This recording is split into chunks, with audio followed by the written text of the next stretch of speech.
এতেকাফ। এতেকাফ একটা গুরুত্বপূর্ণ ইবাদত। রাসূল সাল্লাল্লাহু আলাইহি সাল্লামের জীবনের শেষ রোজায়, শেষ মাহে রমজানে 20 দিন এতেকাফ করেছিলেন এবং প্রতি মাহে রমজানেই আল্লাহর হাবিব সাল্লাল্লাহু আলাইহি সাল্লাম 10 দিন এতেকাফ করেছেন, শেষের 10 দিন। আর এতেকাফ যে ব্যক্তি এক দিনের এতেকাফ যে করবি 3 খন্দক দূরে জাহান্নাম চলে যায়। আর এক খন্দকের দূরত্ব হলো আসমান আর জমিন সমতুল্য। অতএব যে ব্যক্তি এতেকাফ করবে সে আল্লাহর মেহমানে পরিণত হয়ে যাবে। কারণ আপনার আমার বাড়িতে যদি কোনো মানুষ আসে, সে আমার আপনার মেহমান হয়ে যায় না? সে তো আমার আপনার মেহমান হয়ে যায়। তো আল্লাহর ঘরে যে এই 10 দিনের জন্য থাকবে, সে তো আল্লাহর খাস মেহমানের পরিণত হবে। সে বাইরে গিয়ে কোনো কাজ করতে পারবে না, বাইরে গিয়ে কোনো ইবাদত বন্দি করতে পারবে না। যত ইবাদত বাহিরে হবে, সকলের ইবাদতের সমন্বয়ে নেকি আল্লাহ তাআলা ইতিকাফকারী আমল আমাদের দান করবে। আর ইতিকাফকারী যে ব্যক্তি হবে, ওই লোকটার কারণে সারা এলাকার মানুষ ইতিকাফ তরক করা থেকে বেঁচে যাবে, ইতিকাফ তরক করা গুনাহ থেকে বেঁচে যাবে। একজন দুইজন মানুষ, এলাকার মানুষ যখন ইতিকাফে বসে যাবে, তাহলে তাদের দ্বারা সুন্নতে মুআক্কাদায়ে কিফায়া আদায় হয়ে গেল। আর এই সুন্নতে মুআক্কাদায়ে কিফায়া যদি আদায় হয়ে যায়, তাই সকলের পক্ষ থেকে যদি আদায় হয়ে যায়, সকলে যদি গুনাহ থেকে মুক্ত হয়ে যায় এক দুইজনের ওসিলায়, তাহলে সারা এলাকার যত ফরজ সুন্নত নফল ইবাদত এলাকার মানুষ করবে, ওই এলাকার মানুষের ইবাদতের নেকি কি এই ইতিকাফকারী পাবে না? একজনের কারণে এলাকাবাসী গুনাহমুক্ত, আর এলাকাবাসীর সকল ইবাদত বন্দেগীর সমপরিমাণ নেকি আল্লাহ তাআলা ইতিকাফকারীর আমলনামাতে দান করবেন। কিন্তু এলাকাবাসীর আমলনামার মধ্যে তার সওয়াবের কোনো কমতি হবে না, কোনো ঘাটতি আল্লাহ করবে না। এই জন্য মুহতারাম হাজিরিন, আর যে এই 10 দিনের ইতিকাফ করবে, এই 10 দিনের ইতিকাফের মধ্যে আল্লাহ তাআলা শবে কদর রাখছে কি রাখছে না? কারণ 21, 23, 25, 27, 29 এই যে রজনীগুলো, এই রজনীগুলো কি শেষের দশকে না মধ্যম দশকে? শেষের দশকে। এই জন্য আল্লাহ পাক কোরআনে কারিমের মধ্যে সূরাতুল কদর একখানা পূর্ণাঙ্গ সূরা নাযিল করছেন। কি আল্লাহ বলছেন? ইন্না আনজালনাহু ফি লাইলাতুল কদর, আমি এই কোরআনকে লাইলাতুল কদরে মূল্যবান রজনীতে নাযিল করেছি। আল্লাহর হাবিবকে আল্লাহ পাক নিজেই জিজ্ঞাসা করেন, আবার এই জিজ্ঞাসার উত্তর আল্লাহ নিজেই দেন। ওমা আদরাকা মা লাইলাতুল কদর, হাবিবকে আপনি জানেন লাইলাতুল কদর কি, কেমন মূল্যবান রজনী? আল্লাহ পাক বলতেছেন লাইলাতুল কদরে খায়রুম মিন আলফি শাহর। আল্লাহ পাক বলতেছেন লাইলাতুল কদর হলো 1000 মাস ইবাদতের চাইতেও বেশি উত্তম পুরস্কার আল্লাহ এই রজনীতে দান করেন। লাইলাতুল কদরে মনে রাখবেন, দুনিয়া হলো নেকি কামাই করার একটা খাজানা, নেকি কামাই করার একটা মার্কেট।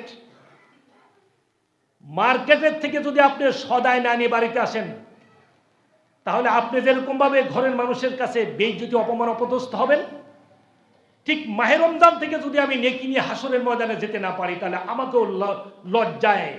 আমাকেও লজ্জায় নিমজ্জিত হতে হবে, আমাকেও অপমান অপদস্থ হতে হবে। এই জন্য বলা হয়েছে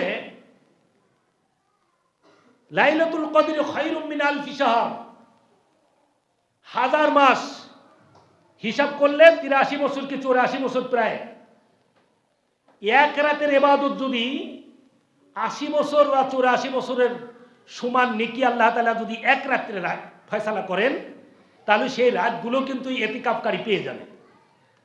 ওই রাত্রে যদি কেউ 1 টাকা দান করে, ওই 1 টাকা 1000 মাস পরিমাণ দান করলে যে পরিমাণ নেকি হবে, 1 টাকা লাইলাতুল কদরে দান করলে ওই পরিমাণ নেকি হবে। লাইলাতুল কদরে 2 রাকাত নফল নামাজ পড়লে 1000 মাস ব্যাপী 84 বছর ব্যাপী 2 রাকাত নামাজ প্রতি রজনীতে 84 বছর ব্যাপী আদায় করলে যে নেকি হবে, লাইলাতুল কদরে 2 রাকাতে সেই নেকি। তারাবিতেও এরকম, ফরজও এরকম, সব জায়গা নেকির এইরকম নেকির ঝর্ণা দ্বারা নেকির আল্লাহ তাআলা মুসল ধারাকে আল্লাহ তাআলা এই দশকের মধ্যে, শেষ দশকে, এই কালকে থেকে যেটা শুরু হবে, এখান থেকে শুরু করবে। মোহতারাম হাজিরিন, দুনিয়ার কাজকে একটু পিছনে রাখেন, দুনিয়ার কাজকে একটু শিথিল করেন। আর বেজোর সংখ্যা রাত্রেকে একটু মূল্যায়ন বেশি করার চেষ্টা করি। আজকেই বুঝতে হবে আজকেই বুঝতে হবে এতেকাবে বসতে হবে। আজকে যেহেতু 20 রমজান, 20 রোজা, আসরের পরে বেলা ডুবার আগেই মসজিদে বেড ফেলাইতে হবে এবং নিজেকে হাজির করতে হবে। মোহতারাম হাজিরিন, আর জীবনে এই রমজান পাবো কিনা তার কোনো গ্যারান্টি নেই। কারণ এই জন্যে কোন আল্লাহর বান্দা আছেন যে আল্লাহর মেহমান হব? আমার হায়াতে যেহেতু গ্যারান্টি নাই, আমি আল্লাহর উপর ভরসাশীল যে আল্লাহ তুমি আমার এই জীবনের এই রমজানটাকে তুমি আমার মেহমান রূপে কবুল করো, আমি তোমার মেহমান হতে চাই।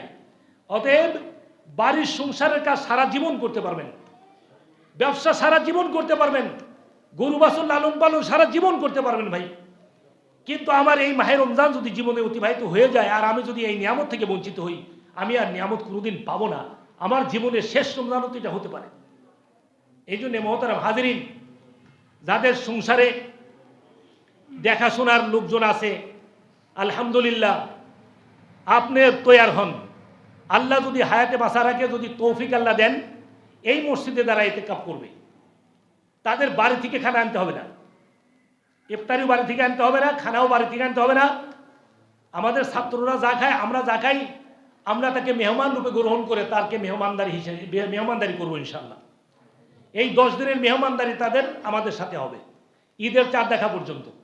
এই জন্য এই সুন্নতে মক্কা দেয় কেফাটা আদায় করার জন্য কোন আল্লাহর বান্দা তৈরি আছেন? কোন কে তৈরি আছেন ইনশাল্লাহ তাআলা? বলেন জি মাশাল্লাহ, আমার মেয়ে ভাই তৈরি আছে। মেয়ে ভাই এতে কাবু আজকে আসা লাগবে, মেয়ে ভাই আজকে চলে আসবে বিডিং টিডিং নিয়ে, বাড়িতে ভাবিকে বলে আসবেন।